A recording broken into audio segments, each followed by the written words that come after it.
It's a classic Arabian fantasy, complete with a wish-granting genie and a flying carpet.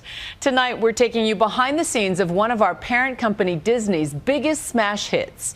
Aladdin, the lovable thief, is stealing the show in a brand new Broadway musical. But will fans flock to see a cartoon prince come to life?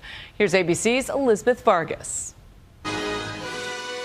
It's an iconic Disney tale that has come to life on Broadway. But with millions of dollars at stake, the question is, can the magic of Aladdin really translate to the Great White Way? Good, let's hold there for one more second.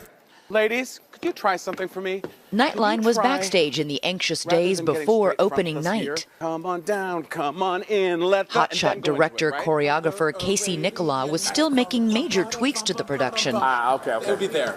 Searching for a winning formula. Okay, so guys, let's go again from follow me to a place. Follow me to a place. No, I actually told them, we're frozen, we're not going to change anything else, and that day I did change it. I sort of have my last chance at that point. I like it. Prince Ali, fabulous. The beloved 1992 movie earned more than $500 million and won 2 Oscars for Best Song and Score. Aladdin was a mega hit by every standard. Absolutely. It is still a classic. Were you at all anxious about taking that on? Of course. We've seen it doesn't always work to just take something that was a movie and put it on stage. You have to figure out how to make it soar and be relatable in front of a live audience. Who pulls the curtain over stage right? No detail is too small for the old-school song and dance man who's best known for a raunchy musical comedy that won him a Tony. Casey Nicola and Trey Parker for the Book of Mormon. Book of Mormon has South Park in it. Aladdin asks for a totally different thing, and for me, it's whatever the show needs is what I give it. At first, what his show desperately needed was more music. The movie only featured 5 songs, but luckily Casey and the creative team salvaged more songs from the Disney vault. And our heroes' pals. Babkak, Omar, and Kasim, Aladdin's scrappy best friends, were originally cut from the film to make way for Abu, the monkey. Casey brought the trio back to help humanize the story. Come on, whisper what it is. But can a mere mortal also replace the shape-shifting blue genie? James Iglehart, an exuberant rising star, plays the part with a manic, physically improbable gusto. I have to be honest, I was exhausted watching you. If you saw a skinny dude jumping around, you wouldn't really be impressed, would you?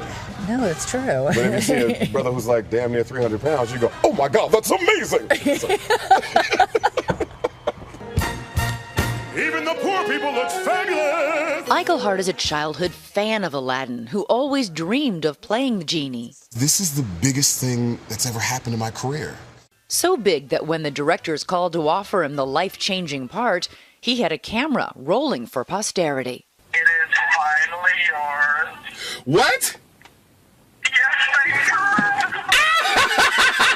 I'm gonna be the genie on Broadway. That is so freaking awesome! Now, what are you squawking about? On set, he was starstruck to learn that his co-star, who plays Jafar, also voiced the role in the 1992 movie. I'll teach you some respect.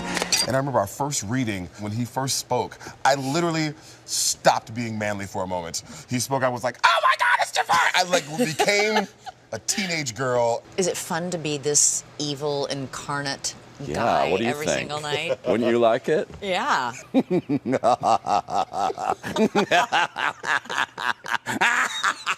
a little early, and it usually happens after 8 p.m. It gets me every time. But when it came to Aladdin and Jasmine, Casey deviated again from the movie, casting a sexier, slightly older pair. But don't worry, they still fall in love on a magic carpet. You can't cut that out of the story. No, you can't. I mean, you can't deliver a mattress on a stick, for sure.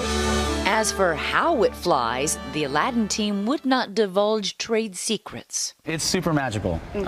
People are watching it and they say, how are they doing that? And their faces are like this. Here's wardrobe. And it's not just the cast that shines, says Casey. When the tap dancers come out, you just cannot believe how much sparkle comes off of them. Backstage, we get a sense of what it takes to run this ambitious show. Do I get extra pay for this? It's totally fun. It is? Yeah, it is. Don't look up. Just look straight ahead. Okay. Although he did never show us the legendary carpet, at least we did get to test drive this top secret special effect. I know, right? It's so fun. Oh my God! Come on, Phyllis. You pulled out every single stop. Pretty much everyone. We're pretty shameless. It's a lot of low comedy with very elegant costumes and sets. And you know? with perhaps a slightly raised eyebrow? Absolutely. It's like, you know what? We're going to give this to you. It's a fun night, and it's a fable, and here it all is. For Nightline, I'm Elizabeth Vargas on Broadway. For more of the magic, you can check out Aladdin, the musical on Broadway.